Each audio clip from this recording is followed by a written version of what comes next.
দর্শক, পৃথিবীর সবচেয়ে গতিময় ট্রেন রয়েছে জাপানে, যেটাকে আমরা বুলেট ট্রেন নামে চিনি, যার গতি ঘন্টায় 320 কিলোমিটার। জাপানের রাস্তার ধারে কোনো ময়লা থাকে না, আবার রাস্তার ধারে ডাস্টবিনের সংখ্যাও অনেক কম। লোকজন নিজের বাসায় ময়লা নিয়ে ফেলে। পরিষ্কার পরিচ্ছন্নতা জাপানের একটি সংস্কৃতি।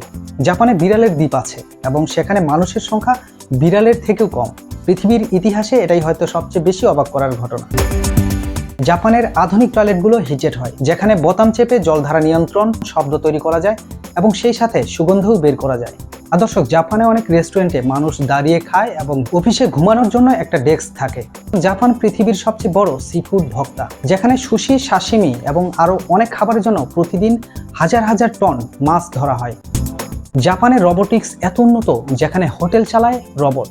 কিছু হোটেলে রিসেপশন থেকে শুরু করে বেলবয় পর্যন্ত থাকে রোবট। জাপানের অনেক বৃদ্ধাশ্রমেও রোবট নার্স রয়েছে।